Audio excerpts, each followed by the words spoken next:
Bismillahirrahmanirrahim. Assalamualaikum warahmatullahi wabarakatuh.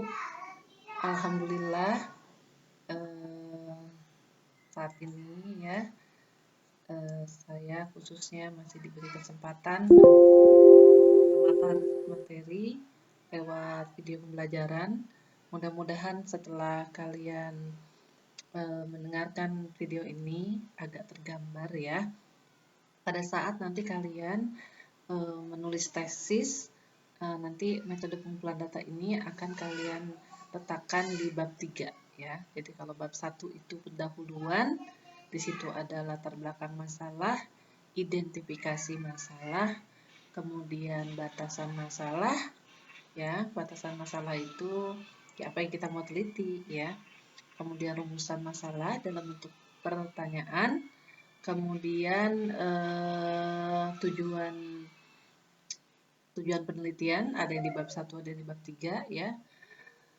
Dan tujuan penelitian ini harus konsisten dengan rumusan masalah, tapi dalam bentuk pernyataan.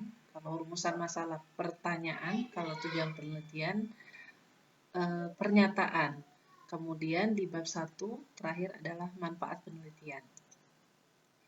Kemudian di bab 2 itu nanti ada kajian teoritik ya, deskripsi konseptual. Ya, bab 2 itu kajian teoritik atau tinjauan pustaka, kajian pustaka. Nah, di situ subbabnya ada deskripsi konseptual atau definisi konsep dari variabel yang kita pilih. Misalnya kalau tesis 3, berarti definisi konsep dari variabel 1, variabel 2, dan variabel 3. Kemudian setelah itu ada penelitian relevan, itu artikel-artikel yang memiliki persamaan dan perbedaan dengan penelitian kita. Kemudian kerangka berpikir ya, olah pikir atau bangunan pemikiran si peneliti ya mengenai hubungan antar variabel ya, seperti itu. Dan terakhir adalah hipotesis ya, hipotesis jawaban sementara atas rumusan masalah. Ya, di bab 1 kan ada rumusan masalah dalam bentuk pertanyaan, dan hipotesis ini jawaban sementara dari pertanyaan tersebut. Kenapa disebut sementara? Karena baru berdasarkan teori-teori orang lain, teori ahli yang kita kaji di bab 2 itu, di deskripsi konseptual. Kemudian masih disebut sementara setelah kita membaca, karena jawaban ini setelah kita juga membaca artikel-artikel orang lain, jadi belum diuji dengan data ya, seperti itu. Nah, nanti hipotesis ini akan dijawab ya, diuji ya, itu berdasarkan data. Setelah melakukan pengumpulan data, kemudian dianalisa, diinterpretasi, nah itu ya, kemudian dihasilkanlah jawaban dari hipotesis tindakan yang kita dari hipotesis statistik atau penelitian yang kita sebutkan di bab 2. Bab 2 hipotesisnya dalam bentuk pernyataan ya. Oke, itu pernah saya kasih di materi awal-awal ya tentang PPT proposal penelitian, tapi lagi itu dengan Zoom.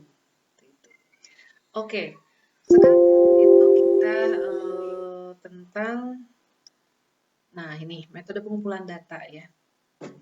Metode pengumpulan data itu nanti ada di bab 3. Jadi di bab 3 itu ada metode pengumpulan data ya, kemudian tempat dan waktu penelitian ya, kemudian instrumen yang digunakan apa untuk variabel yang kita pilih gitu.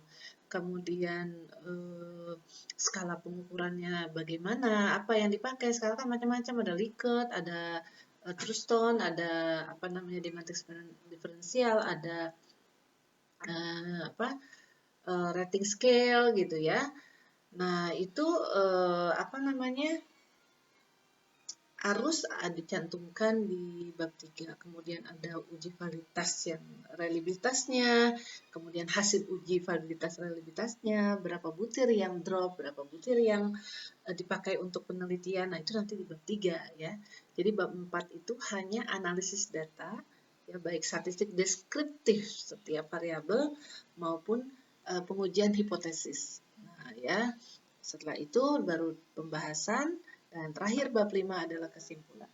Oke, sekarang saya fokus di materi metode pengumpulan data. Oke ya, bentar. Apa itu metode pengumpulan data? Metode pengumpulan data adalah teknik atau metode ya, yang sebagai dia prosedur untuk mengumpulkan data. Ya. Teknik, cara, ya. Prosedur, cara untuk mengumpulkan data. Nah, si peneliti harus memilih metode pengumpulan data penelitian secara tepat dan efisien dan praktis supaya diperoleh data yang tepat pula dan efisien pula. Gitu. Ya, tadi kan saya sudah jelaskan bahwa di bab 2 itu kan ada hipotesis, jawaban sementara. Nah, nanti harus diuji dengan data. Kenapa disebut sementara? Karena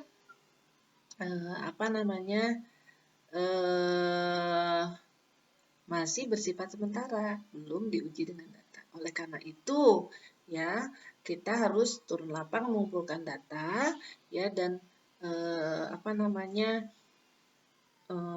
data tersebut adalah untuk menguji, untuk menjawab hipotesis, ya, menjawab hipotesis penelitian kita, ya, hipotesis kita ditolak atau diterima. Kemudian berikutnya, ya, ini adalah teknik pengumpulan data. Itu ada 2, non-tes dan tes. Bentar.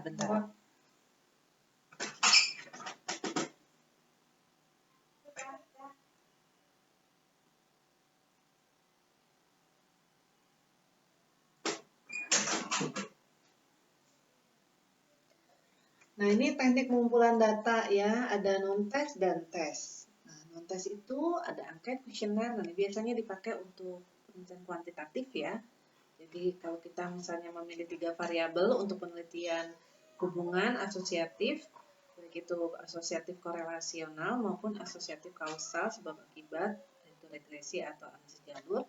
Nah, itu kan kita kalau tesis itu minimal 3 variabel, jadi pakai kuesioner, ya, itu 3 variabel juga. Nah, yang kedua adalah observasi. Nah, ini ada 2, terstruktur dan tidak terstruktur nanti. Wawancara terstruktur dan tidak terstruktur dan dokumentasi. Nanti dijelaskan di slide berikutnya. Dan ada juga tes. Ya, jadi ada non-tes dan tes. Nah, seperti itu. Nah, ini non-tes. Nah, wawancara, ya. Jadi, wawancara itu metode pengambilan data melalui komunikasi langsung secara lisan antara pengumpul data dan sumber datanya, gitu. Ya. Baik melalui tatap muka atau lewat telepon telekonferensi. Ya. Nah, ini supaya hasil wawancara itu bisa diingat, ya, diingat oleh kita sebagai peneliti. Kita kan terbatas, ya, kalau misalnya sumber datanya, ya, yang diwawancarai itu banyak kalimat-kalimat kan banyak. Nah, kita kan punya keterbatasan daya ingat, ya kan? Oleh karena itu dipakai alat bantu, baik itu recorder, rekaman, ya, kemudian kamera untuk foto atau yang lainnya. Nah, pada saat wawancara ini ada kontak pribadi, ya, jadi harus tahu betul dan harus memahami, gitu, ya,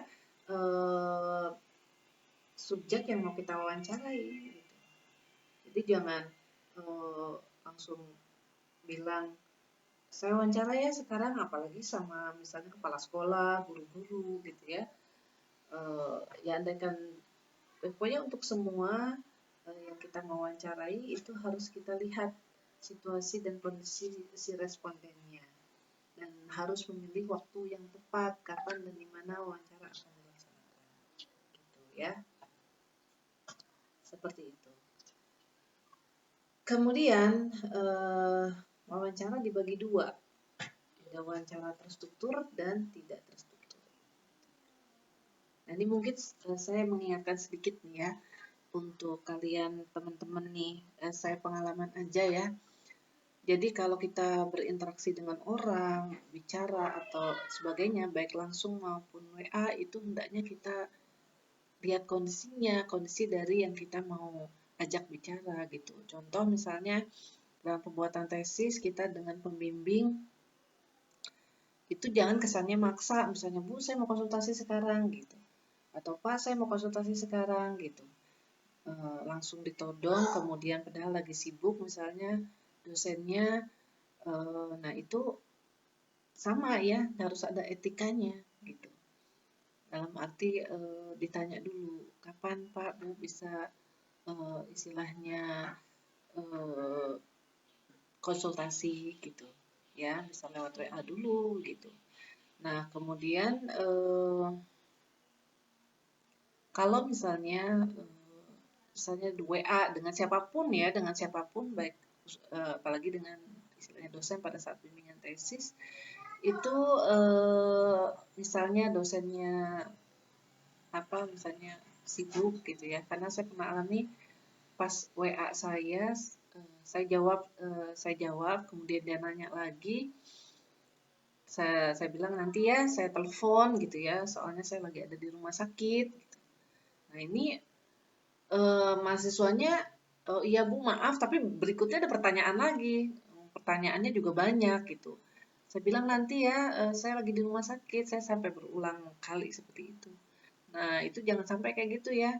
Kalau atau saya lagi maaf ya saya lagi di jalan, kalau saya pasti saya balas gitu. Kalau nggak kelewat ya, kadang kan kelewat saking banyaknya WA kelewat. Tapi andai pun kelewat saya lupa ya saya bilang gitu maaf WhatsApp-nya kelewat baca, kadang kan dibuka sama anak gitu. Nah misalnya saya bilang lagi di jalan maaf, nah dia tetap nanya gitu. Nah itu tolong ya apalagi S2 gitu. Harus memperhatikan hal-hal yang seperti itu gitu ya. Nah, kemudian ya slide berikutnya. Jenis wawancara. Nah, ini ada wawancara terstruktur dan tidak struktur. Nah, apa itu? Ya. Nih, wawancara terstruktur. Jadi di sini peneliti membuat pedoman wawancara dulu sebelum melakukan wawancara ya. Jadi ada poin-poin yang mau ditanyakan gitu tentang informasi apa yang mau digali dari narasumber ya. Nah di sini pedoman wawancara yang digunakan sudah disiapkan jauh hari sebelum wawancara dilaksanakan, jadi nggak dadakan ya. Jadi isi pedoman tersebut berupa pertanyaan yang harus diajukan pada responden ya. Jadi di situ si pewawancara tinggal menjawab aja. Si pewawancara tinggal membacakan pertanyaan pada responden dan menjelaskan maksud pertanyaan tadi ya. Dan tapi ada kelemahannya nih kalau pakai wawancara terstruktur. Jadi hubungan antara si pewawancara dengan narasumber atau responden itu agak kaku karena kan pertanyaannya udah ada ya. Pertanyaannya udah ada dibacakan. Jadi kayak tanya jawab aja. Beda kalau misalnya wawancara yang tidak terstruktur itu kan ada kedekatan. Jadi kayak dibuat nyantai gitu loh. Ya, kalau ini kan kayak nyantai kayak di sidang gitu ya. Ibaratnya seperti itu. Nah, kemudian informasi yang ditulis itu informasi yang digali dari responden ya ditulis berupa daftar pertanyaan yang sistematis. Ya, jadi kalau kita punya beberapa narasumber maka beberapa narasumber itu akan memperoleh pertanyaan yang sama. Ini keunggulan dari wawancara terstruktur. Ya.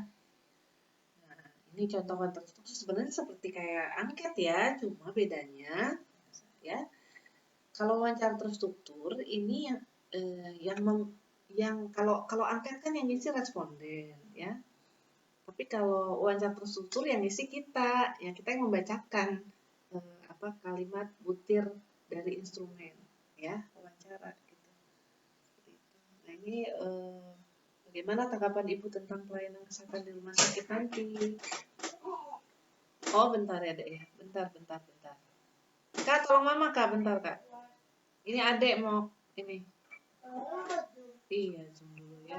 Itu adek tolong dulu Bunda Ita. Nah, wawancara terstruktur ya. Kemudian, nah ini wawancara tidak terstruktur. Jadi bebas yang saya bilang tadi. Di sini nggak ada si wawancara ini nggak pakai pedoman wawancara ya. Jadi langsung. Nah ini kelebihannya kan lebih intens. Nah, biasanya untuk penelitian kualitatif. Kalau kualitatif kan bukan kuantitas, bukan banyaknya responden yang jadi target, tapi kedalaman dari informasi ya. Walau misalnya 4 responden tapi informasi yang diperoleh sudah cukup banyak, nah itu boleh-boleh saja gitu kan. Penelitian kualitatif itu berhenti jika data yang diperoleh dengan dari responden dari responden yang berbeda itu lagi baru berhenti, itu udah jenuh ya. Tapi kalau kuantitatif itu yaitu ya, jadi kita mengambil data dari sampel. Nah, pengambilan sampel juga udah ada caranya, teknik sampling yang diharapkan teknik sampling yang tepat sehingga sampel yang kita tentukan itu, yang kita pilih itu mewakili populasi. Nah dari sampel itulah kita melakukan teknik pengumpulan data ya. Jadi kalau wawancara tidak struktur, nah itu seperti itu ya. Jadi dia tidak menggunakan pedoman wawancara. Nah ini contoh wawancara tidak terstruktur.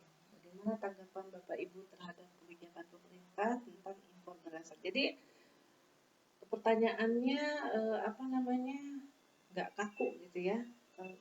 Jadi tidak membuat pedoman wawancara terlebih dahulu. Jadi digali lagi ntar dari jawaban responden, dibuat pertanyaan lagi bisa nyambung gitu ya. Nah ini observasi. Apa itu observasi ya?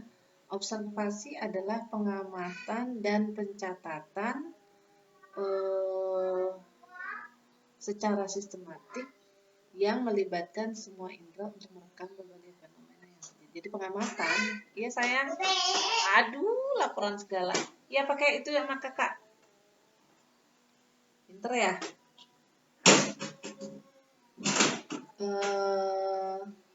Bagaimana tadi? Sorry ya, banyak gangguan nih.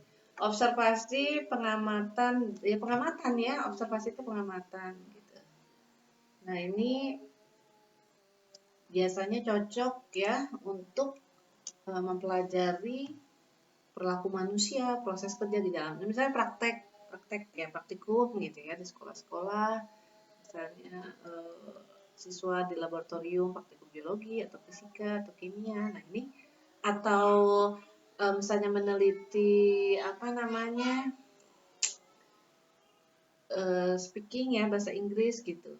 Nah itu pakai observasi gitu ya. Bisa wawancara, bisa observasi gitu, atau pidato ya, bisa pakai ini. Nah sama seperti wawancara, dalam metode observasi juga digunakan alat bantu berupa pedoman observasi, checklist juga ya, atau alat-alat rekaman, tape atau recorder gitu ya. Video rekaman ya, karena kan yang dilihat perilakunya, pengamatan. Kemudian ya, nah ini alat bantunya, pedoman observasi, catatan, checklist, alat rekam. Nah ini catatan yang berisi hal-hal yang harus diobservasi atau diamati, inilah yang dinamakan dengan pedoman observasi ya. Oke.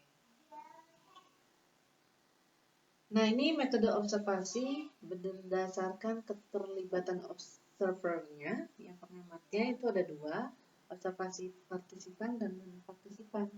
Kalau observasi partisipan, si peneliti melibatkan diri dalam kegiatan sehari-hari objek atau keadaan yang diamati. Misalnya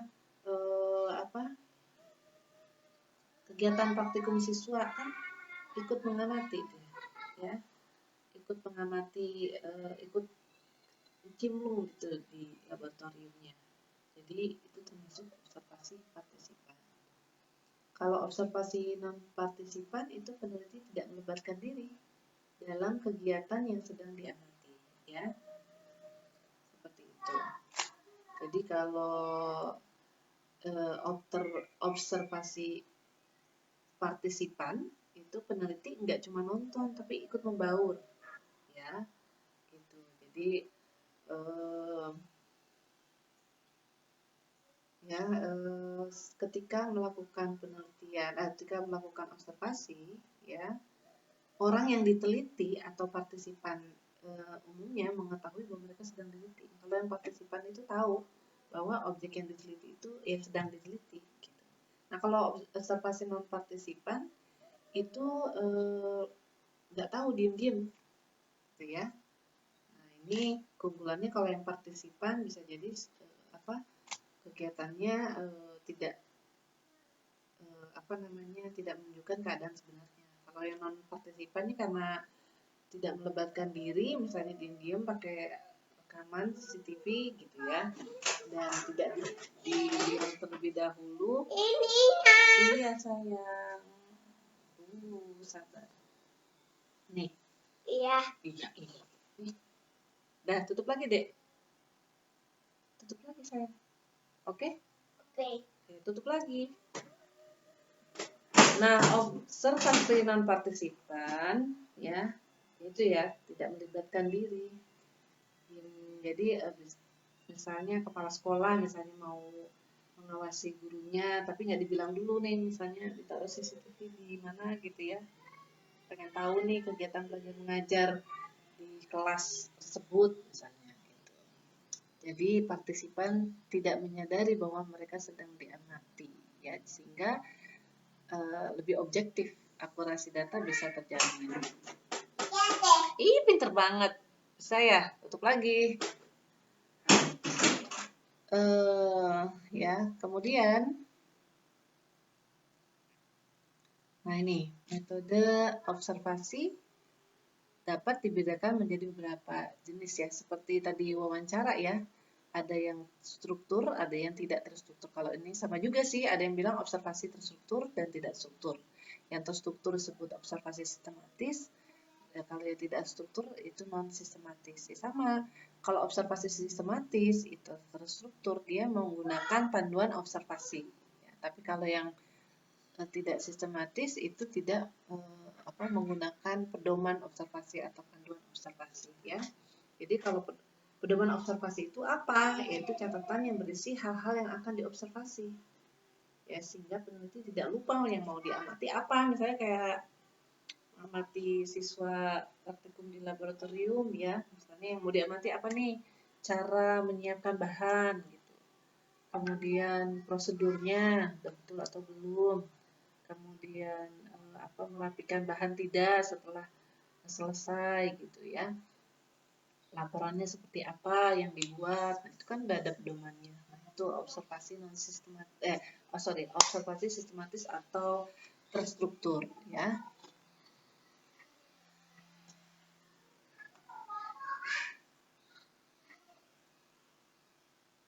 Nah ini contoh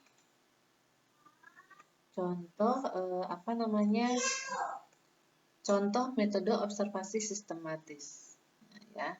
Misalnya seorang peneliti ingin mengetahui keterampilan pelatih pada suatu pelatihan, ya, dengan menggunakan metode observasi. Misalnya ada pelatihan nih, nah instruktur pelatihnya yang memberi pelatihan kepada orang, ya, beberapa orang itu ingin diamati oleh si peneliti. Nah, ditulislah di pedoman observasinya aspek keterampilan yang ingin diteliti pada saat memberi pelatihan atau mempresentasikan ya di depan orang-orang gitu ya. Ini contohnya misalnya menyampaikan pengantar, ada enggak gitu ya, bagus enggak menyampaikan tujuan penelitian. Nah, ini ada rating scale-nya 1, 2, 3, 4, 5, ini bisa di checklist. menyampaikan pertanyaan pada individu, melemparkan pertanyaan dengan tingkat yang berbeda, mempergunakan nama peserta dan lain-lain ya. Ini rating scale ini, jadi skala tuh ada skala Likert, diferensial, kemudian rating scale, skala Brewster ya. Itu salah satu yang digunakan pada saat observasi adalah salah satu rating scale. Ya, jadi ada pilihannya nih. Nah, ini nilai 1 tidak memuaskan, nilai 2 kurang memuaskan, 3 cukup memuaskan, 4 memuaskan, 5 sangat memuaskan. Itu tinggal di checklist ya, berdasarkan hasil pengamatan. Checklist oleh si observer. Nah, ini juga nih misalnya lembar observasi kemampuan guru mengelola pelajaran. Gitu, observasi. Nah, ini kalau penelitian PTK ya, nanti teman-teman ada penelitian tindakan kelas. Misalnya kalau guru negeri itu wajib untuk kesepakatan guru ya. Nah, itu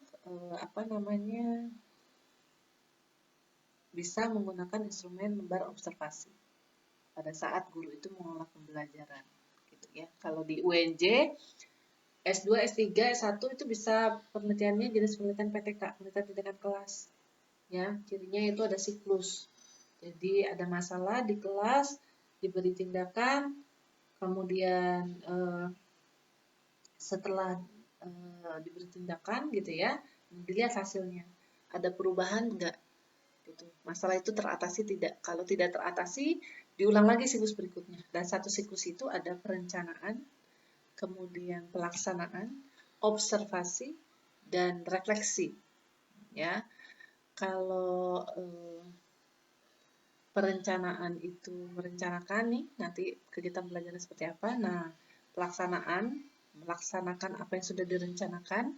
Kemudian observasi sambil mengamati, sambil melaksanakan sambil mengamati. Ini bisa kolaboratif dengan kalau misalnya peneliti dari universitas ke sekolah berarti kolaborasi dengan guru gitu. Guru yang menjalankan pembelajarannya dengan tindakan tertentu yang sudah dipilih yang tepat yang dianggap tepat untuk mengatasi masalah pembelajaran di kelas. Kemudian ada misalnya mahasiswanya yang mengamati ya, pengamatnya. Kemudian nanti di checklist gitu. Nanti dari hasil pengamatan, kemudian nanti dari hasil wawancara juga gitu ya. Kemudian ada tes belajarnya, misalnya kalau untuk hasil belajar ya, masalahnya di hasil belajar, nah ada perbaikan nggak tuh? Akan dibuat kriteria keberhasilan di awal sebelum melakukan penelitian, sebelum menerapkan tindakan untuk mengatasi masalah pembelajaran. Nah, itu sudah memenuhi kriteria keberhasilan tidak? Kalau tidak, ya itu di bagian refleksi. Apa masalah dan kendalanya nih? Refleksikan kayak bercermin ya. Kira-kira kekurangannya apa nih? Nah, itu dilihat dari hasil observasi, ada wawancara dengan siswa gitu ya. Kemudian dilihat nih ya masalahnya apa, kok masih nilainya masih kurang gitu ya. Kemudian dilakukan lagi siklus berikutnya dengan langkah yang sama, perencanaan, pelaksanaan, observasi, refleksi, gitu ya. Kapan siklus berhenti? Setelah dianggap setelah kriteria keberhasilan yang sudah ditentukan di awal itu sudah tercapai.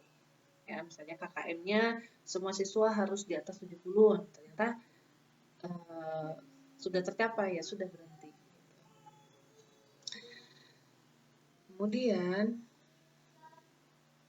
nah ini ya, jadi non-test itu tadi metode pengumpulan data ada non-test, ada tes. Non-test itu tadi observasi, wawancara, dan nah ini angket.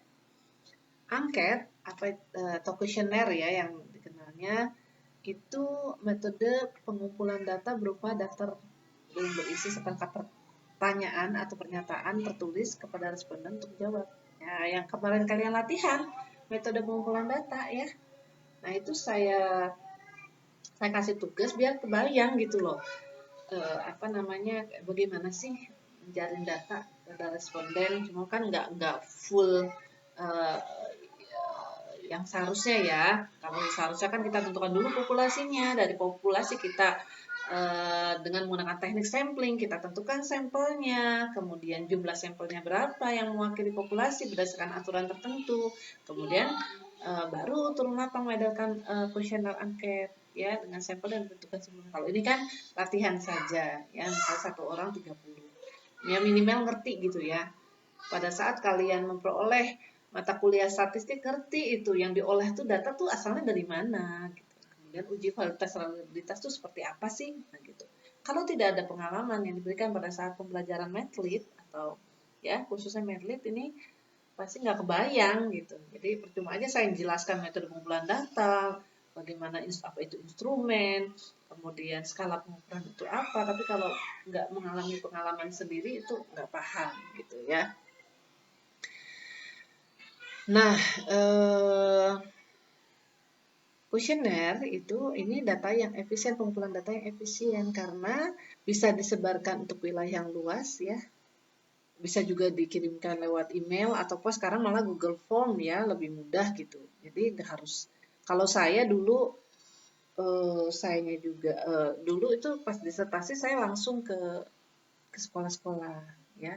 Ya tetap kami minta izin, ada surat pengantar dari kampus untuk sekolah mana yang kita mau teliti, ke kepala sekolahnya dulu, ke wakil kepala sekolahnya, kemudian kita kira-kira kapan nih Pak yang tepat gitu, untuk janjian dulu gitu ya. Ya sama tetap walaupun pakai Google Form juga kan tetap harus izin dengan sekolah yang bersangkutan gitu ya. Kemudian saya datang sendiri setelah waktu yang dijanjikan sudah klop gitu ya. Saya turun lapang membawa kuesioner, kemudian saya awasin sendiri gitu ya. Jadi dengan tujuan saya mau mendapatkan data yang oke, karena kan kita lihat sendiri langsung. Itulah kelemahannya kalau kuesioner kita misalnya titip ke gurunya gitu. Kita kan nggak tahu si responden itu nyontek apa enggak gitu ke temennya atau asal. Tapi kalau kita lihat sendiri ya, insya Allah datanya data kita peroleh adalah valid ya. Gitu. Nah, ini jenis kuesioner berdasarkan bentuk pertanyaan itu ada kuesioner terbuka tertutup ya. Jadi kuesioner terbuka itu kuesioner yang berisi pertanyaan dalam bentuk uraian sehingga responden bebas dalam menjawab. Uraian, ya, nggak ada pilihan ya, nggak pakai skala pengukuran, nggak ada 1 sangat setuju, sangat sering, 2. Nah, kalau kuesioner tertutup itu yang kalian jaring pada saat latihan kemarin Medlit itu menjaring data kan pakai skala pengukuran tuh. Biasanya skala Likert memang yang sering dipakai ya. Nah, ini prinsip penulisan angket nih, harus ada beberapa yang diperhatikan ya. Jadi yang pertama adalah isi dan tujuan pertanyaan. Ya, ini harus pas. Jadi tujuan pertanyaan atau isi pertanyaannya harus pas dengan apa yang kita mau ukur. Kalau mau ukur motivasi berarti ya isinya tentang bagaimana mengukur motivasi gitu ya. Gitu. Dan harus ada skala pengukurannya. Ya kalau kuantitatif pakai statistik kan harus fenomena kualitatif harus dikuantitatifkan. Harus nanti berupa skor kan. Kalau penelitian kualitatif kan enggak ya. Uraian kalimat-kalimat itu kan nanti data kan. Seperti itu. Kalau kita misalnya mengukur motivasi, disiplin, nah itu harus ada skala pengukurannya. Kan mau dikuantitatifkan ya. Nah, ini bahasa yang digunakan harus disesuaikan dengan bahasa responden. Jangan mau kita misalnya respondennya tentang ibu-ibu di pedalaman gitu ya, yang jauh dari media ya, elektronik maupun ini, pokoknya yang pendidikannya itu nggak kurang tinggi gitu ya, nggak sekolah misalnya, nah itu kan bahasanya harus yang sederhana. Ya sama aja juga kalau kita pidato atau apa gitu atau ke siswa gitu, jangan menjelaskan sesuatu materi ke siswa SD itu kayak kita masih materi ke SMA, harus ada bahasa intonasinya beda ya. Praktik pengajaran itu namanya, gaya pengajarannya harusnya membuat ya harus menyesuaikan dengan gaya bicara anak-anak gitu. Ya, dan kalau misalnya respondennya siswa TK ya jangan tulisan semua, pusing dia, harus gambar gitu ya. Jadi harus disesuaikan dengan kemampuan responden, dan juga harus diperhatikan kebudayaan gitu ya, agamanya gitu, sehingga bahasanya tepat gitu ya. Kemudian tipe dan bentuk pertanyaan. Tipe pertanyaan dalam angket dapat terbuka maupun tertutup. Ya, tadi kalau terbuka tuh ini tidak ada pilihan, uraian aja bagaimana tanggapan Anda terhadap iklan TV saat ini. Gitu. Ya, tapi kalau pertanyaan tertutup ini jadi responden memilih salah satu alternatif jawaban, yaitu skala pengukuran itu ya, dari setiap pertanyaan atau pernyataan yang disediakan. Ya.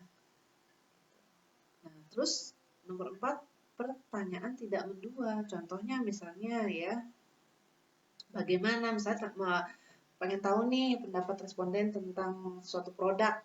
Bagaimana pendapat Anda tentang kualitas dan harga barang tersebut? Sebutkan barangnya. Nah, itu kualitas dan harga, berarti kan ada 2 pertanyaan. Itu harus dibuat jadi 2 pertanyaan. Jangan satu pertanyaan itu mengharapkan 2 jawaban, ya.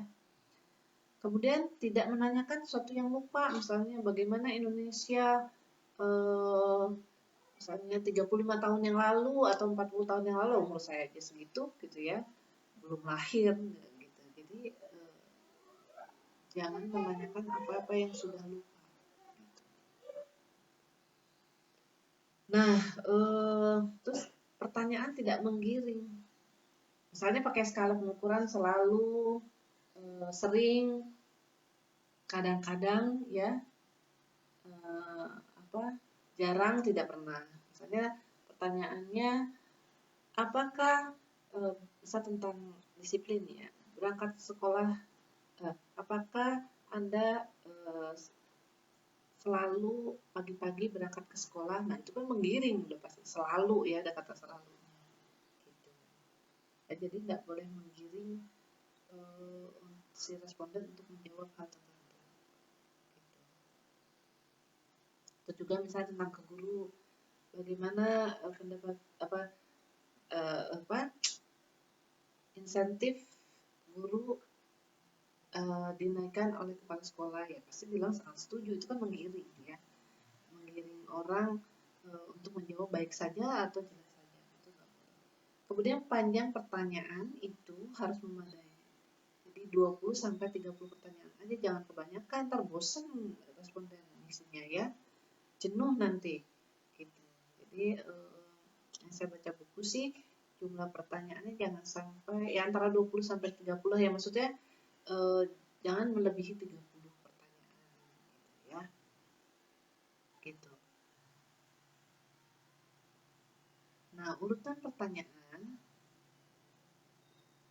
ya, urutan pertanyaannya itu diacak ya.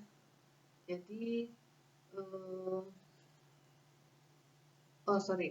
kalau urutan pertanyaan itu dari mudah baru ke sulit. Jangan yang sulit dulu maksudnya. Ya, jangan yang sulit dulu. Nanti kalau yang udah sulit dulu udah psikologis dari si responden udah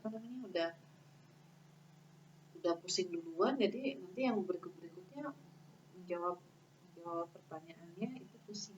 Contohnya kalau misalnya jadi kalau pada awalnya diberi pertanyaan yang sulit, nanti responden males gitu ya untuk mengisi angket yang berikutnya, mengisi angket yang berikutnya. Kemudian prinsip pengukuran, ya. Jadi angket yang diberikan pada responden adalah instrumen penelitian yang digunakan untuk mengukur variabel kreativiti, ya. Oleh karena itu, data kita kan mau jaring data nih dari instrumen itu. Nah, data itu nanti kan untuk menguji hipotesis kan, berarti data yang kita peroleh harus valid dan reliable, sehingga instrumen atau angket, ya, angket alat ukur bisa kita pakai angka itu harus diuji dulu validitas dan reliabilitasnya yang kemarin saya kasih tugas ya. Itu kalau tidak diuji validitas reliabilitasnya nanti data yang kita peroleh nggak valid dong, nggak tepat gitu loh, bias nanti.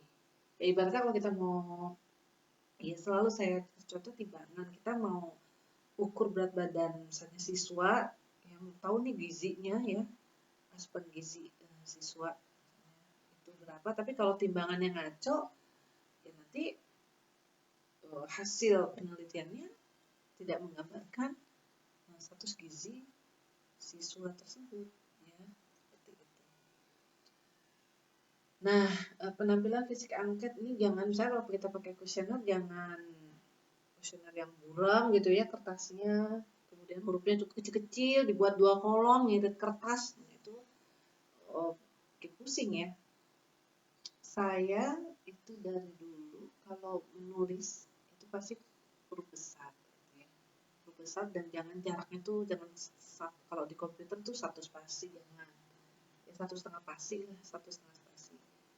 Ya, saya biasanya dibikin berwarna ya, tapi kalau angkat sih nggak perlu sih ya. Jadi kalau kita memahami materi apapun nih bisa belajar, saya kasih warna ya. Jadi nggak bosan. Kemudian kalau angka saya buat besar gitu ya.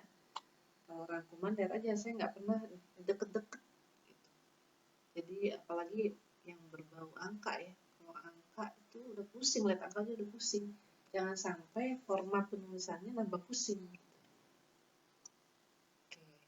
Terus jangan kotor angketnya, kalau angket kotor orang males isinya. Oke ya. Nah, ini kaidah penulisan ya. Jadi jangan tadi ya, kalimatnya perlu mengandung banyak interpretasi. Sama yang tadi sebenarnya, ini cuma tambahan aja. Jangan arti yang ganda ya, arti ganda. Kemudian pertanyaan singkat tidak lebih dari 20 kata. Nih ada yang kalau dalam satu pertanyaan jangan lebih dari 20 kata. Kemudian satu pertanyaan hanya mengandung satu pikiran yang lengkap. Ya, nggak boleh mengakibatkan interpretasi jadi ganda ya. Pernyataan yang dirumuskan harus kalimat yang sederhana, kemudian jangan menggunakan kata selalu, semua, tidak pernah ya, itu kan menggiring nanti jawaban responden. Oke, dan hindari pernyataan tentang fakta. Kemudian jangan banyak menggunakan kata tanya ya, sekedar semata-mata gitu ya. Kemudian butir-butir pertanyaan atau pernyataan dibuat dalam bentuk yang bervariasi antara positif dan negatif ya. Jadi negatif itu bukan sama dengan negatif. Jadi kalau positif terus nanti orang ya nabrak aja gitu loh, baca cepet-cepet. Tapi kalau ada positif negatif dia jadi lebih berhati-hati dalam menjawab pertanyaan dalam kuesioner ya. Yang terakhir, instrumen non-tes adalah studi dokumen. Nah, ini yang menelusuri berbagai macam dokumen, baik tertulis maupun tidak tertulis, kemudian dianalisis isi dari dokumen tersebut, ya. Bisa buku, majalah, koran, peraturan, atau sumber informasi lain. Gitu. Ini data sekunder ya. Kalau kita benar, misalnya datanya dari dokumen, data yang sudah dikumpulkan oleh orang lain, kemudian kita analisis. Biasanya dokumen ini penelitian kualitatif ya biasanya. Nah, dokumen ada, nah ini contoh dokumen, tulisan, gambar, karya seni. Ya, kalau dalam kualitatif dokumen jadi data utama, tapi kalau penelitian kuantitatif cuma dokumen. Bisa gini loh. Jadi kalau kuantitatif itu biasanya pakai angket, kuesioner ya. Gitu. Misalnya kita mau mengukur motivasi dan disiplin terhadap hasil belajar, berarti kan 3 kuesioner, 3 angket ya, jadi masing-masing variabel harus ada angketnya. Tapi misalnya kita mau kita gunakan wawancara misalnya di awal-awal penelitian, pengen tahu masalah di sekolah tersebut apa, nah, bisa wawancara tapi cuma untuk pelengkap aja ya. Jadi pengen tahu analisis masalah dulu nih. Lihat analisis, jadi sebelum kita kan penelitian itu kan berawal dari masalah, ya. Nah, hasil belajar misalnya, ternyata apa nih yang jadi masalah di sekolah ini, misalnya hasil belajar. Oh, hasil belajar, kira-kira apa sih yang biasanya yang kenapa hasil belajarnya jelek, ya. Awal-awal sebelum melakukan penelitian, wawancara dengan gurunya, atau wawancara dengan kepala sekolah gitu, wawancara dengan siswa, ya, seperti itu. Nah, kemudian itu sebagai pelengkap. Nah, misalnya nanti tidak signifikan hasil uji hipotesisnya, ya bisa dari wawancara atau observasi, itu bisa nanti dijelaskan di penjelasan, ya, di pembahasan. Nah, ini dokumen ada primer, sekunder. Kalau dokumen primer, dokumen yang ditulis oleh orang yang langsung mengalami suatu peristiwa autografi, biografi. Kalau yang dokumen sekunder, dokumen yang ditulis berdasarkan laporan cerita orang, gitu ya. Misalnya tentang PKI, nah itu jenderal yang mengalaminya, nah itu dokumen primer. Nah, ini ya yang tadi saya sudah jelaskan. Jadi ada apa sih bedanya angket dengan wawancara terstruktur? Kan tadi pakai skala juga ya. Observasi juga sama tuh pakai skala, rating scale. Nah, apa bedanya? Jadi kalau angket yang isi responden. Kalau wawancara terstruktur, Pak, atau pedoman wawancara terstruktur yang isi interviewernya. Nah, berdasarkan apa jawaban dari responden. Jadi kita kita yang mengajukan pertanyaan nih sebagai peneliti. Baru kita yang isi kita dari hasil jawaban yang kita wawancarai gitu, narasumber. Nah, kalau observasi juga sama, yang isi instrumen kita observer. Nah, berdasarkan apa? Berdasarkan pengamatan pada objek yang kita teliti gitu, ya. Nah, ini tes. Tes adalah salah satu metode untuk mengukur tingkat kinerja guru. Jadi kalau tes ini paham lah ya, makanya saya nggak terlalu banyak menjelaskan. Tes hasil belajar, bisa keterampilan, pengetahuan, bakat, minat ya pada individu maupun kelompok. Ini tes hasil belajar, tes masuk perguruan tinggi, tes TOEFL dan lain-lain. Nah, apa hubungan metode pengumpulan data dengan instrumen? Nah, ini ya. Jadi nanti di bab 3 dicantumkan metode pengumpulan datanya pakai apa, instrumennya juga apa gitu ya. Apa itu? Kalau tadi metode pengumpulan data itu adalah teknik bagaimana mengumpulkan data, ya. Kalau instrumen alat ukurnya, gitu, ya. Alat ukur yang digunakan peneliti untuk mengumpulkan data penelitian dengan cara melakukan pengukuran, ya. Jadi alatnya, kalau metode caranya, gitu.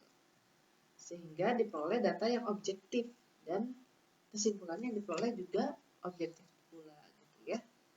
Nah, instrumen ini harus match dengan metode pengumpulan data. Instrumen yang digunakan apa harus klop dengan teknik pengumpulan data yang dipakai, gitu ya. Seperti itu. Gitu ya. Ini jadi instrumen penelitian berkaitan dengan metode pengumpulan data. Jadi kalau instrumen alat bantu ya, untuk melakukan pengukuran, kalau metode adalah cara untuk mengumpulkan data. Kalau ini alatnya, instrumen. Nanti disebutkan di bab 3 tuh metode pengumpulan datanya apa, instrumennya apa. Ini contoh ya. Metode tes tertulis, instrumennya soal tes lisan, rambu-rambu pertanyaan, angket misalnya. Metodenya angket, ininya instrumennya angket berupa bentuk bilang ganda. Nah, kalau metodenya wawancara, cara mengumpulkan datanya dengan wawancara, berarti instrumennya alat ukurnya pedoman wawancara. Kalau observasi berarti instrumennya pedoman observasi. Kalau dokumentasi atau metode pengumpulan datanya, analisis dokumen. Nah, ini sistematika data hasil analisisnya pedoman analisis dokumen. Nah, ini nih.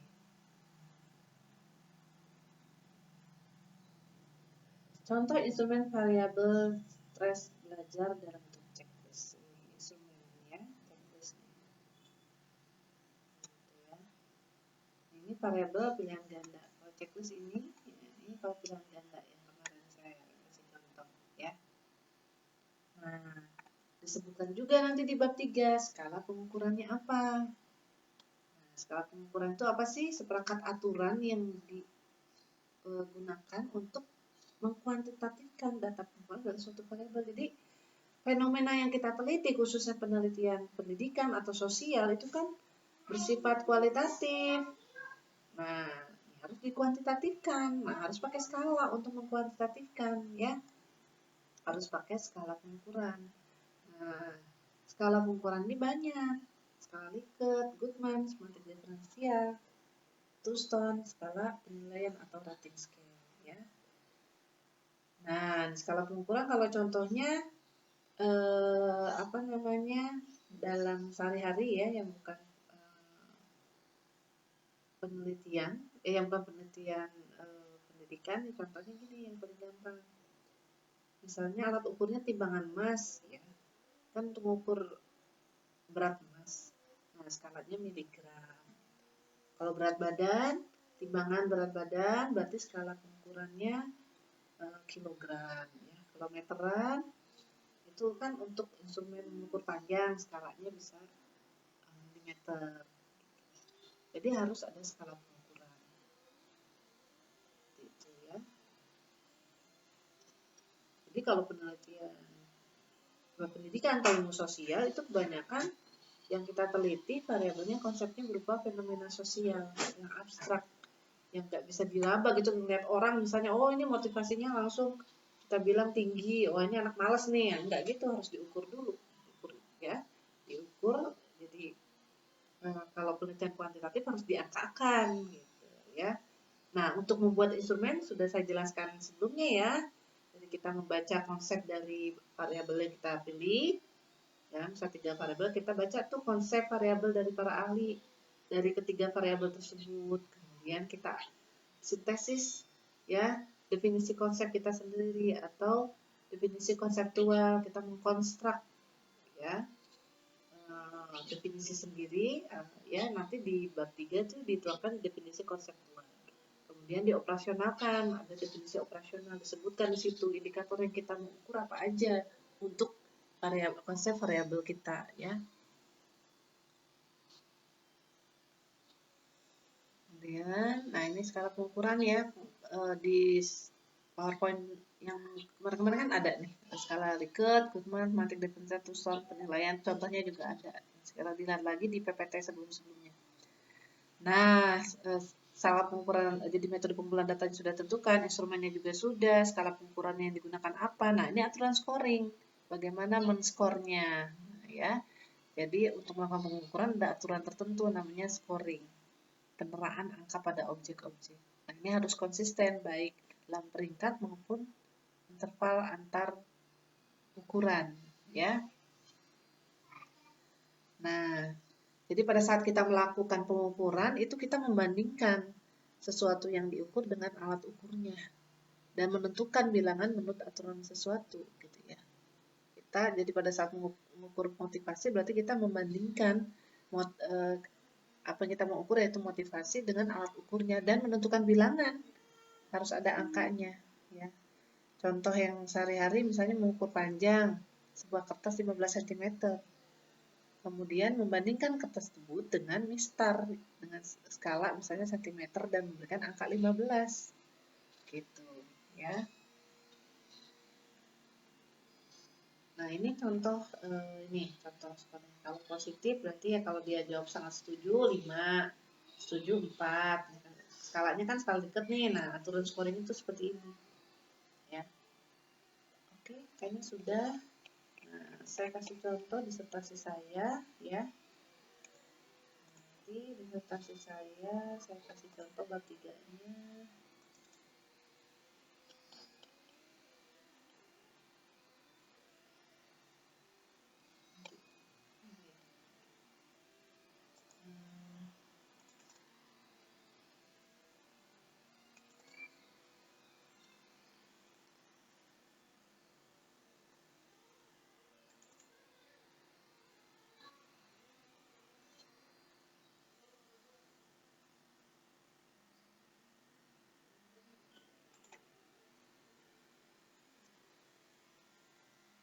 Ya, jadi di bab 3 ada metode penelitian, tujuan penelitian, biasanya ada juga yang ditaruh di bab 1, nggak masalah, tapi intinya sama, ya.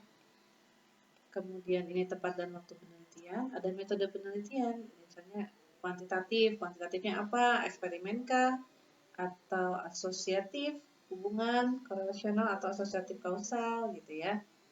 Kemudian teknik analisisnya bisa disebut ini metode penelitiannya apa. Nah, ini teknik analisis datanya pakai apa, bisa korelasi, regresi, atau analisis jalur gitu, atau pakai ANAVA nanti kalau eksperimen belum saya jelaskan ya. Populasi dan sampel, populasinya apa ya, kemudian sampelnya apa juga ditentukan, cara teknik samplingnya juga apa gitu ya, teknik pengumpulan, teknik pengambilan sampelnya itu apa gitu. Cara random ditentukan ya, ini daftar namanya, ini jadi sampel gitu. Sampel saya ya penelitian. Nah ini teknik pengumpulan data, metode pengumpulan datanya per variabel ya, saya kan per variabel hasil belajar. Nah definisi konseptualnya apa, definisi operasional ya, operasional itu berdasarkan yang ada di kisi-kisi instrumen, disebutkan ininya ya, ininya sama ininya ya gitu. Kemudian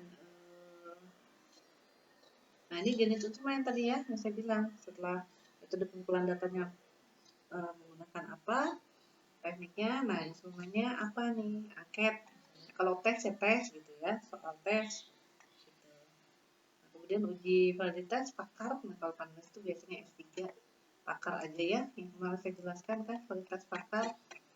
Kemudian validitas empirik ini yang hitung-hitung pakai statistik ya, itu pakai SPSS bisa statistiknya. Nah, ini saya kebanyakan nih, biasanya 30, 40 juga bisa. Kemudian ini saya pakai manual, padahal bisa pakai statistik. Nah kriteria empirik kemarin saya sudah jelaskan ya caranya ya, kalau saya pakai kriteria di atas 0,2. Kalau yang kemarin kan dilihat dari nilai signifikannya, uji validitasnya signifikan atau tidak berdasarkan nilai p-value-nya. Kalau di atas 0,05 tidak valid, drop berarti butirnya. Nanti disebutkan di bab 3 dari berapa butir yang drop berapa. Gitu ya.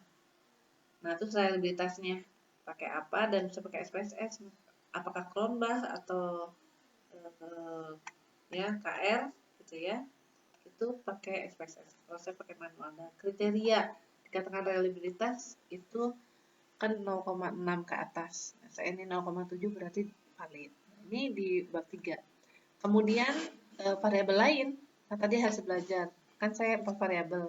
Kecerdasan spiritual, emosional, sosial, dan hasil belajar. Jadi hasil belajar dulu, baru kecerdasan spiritual. Sama juga kayak tadi, ya.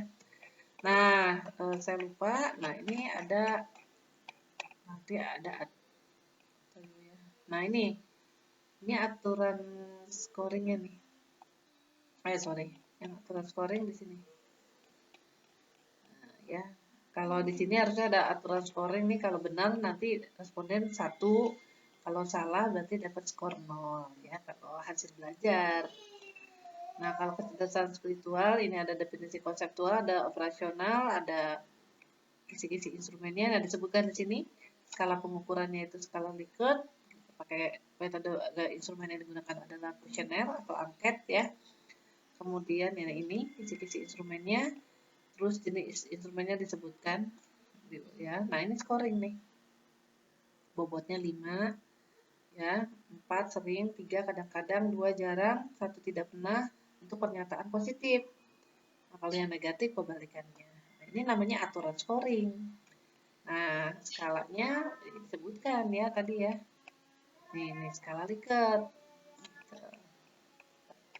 Skala Likert kan ada skala 5, skala 4, skala 3, biasanya 5. Nah, itu dan lagi di PPT sebelumnya. Nih, sama ada kualitas pakar, kalau panelis itu S3 ya. Pakar tuh cuma dilihat aja, kalimatnya udah bener belum gitu. Benerin lah.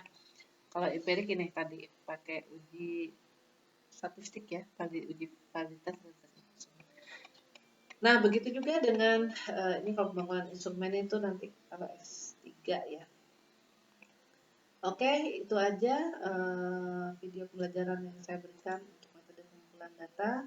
Mudah-mudahan bermanfaat, dan dengan menuntut ilmu ini kita mendapat pahala dari Allah Subhanahu wa taala dan selalu dimudahkan ya. dan setiap langkah kita ya, baik dunia maupun akhirat. Amin. Assalamualaikum warahmatullahi wabarakatuh.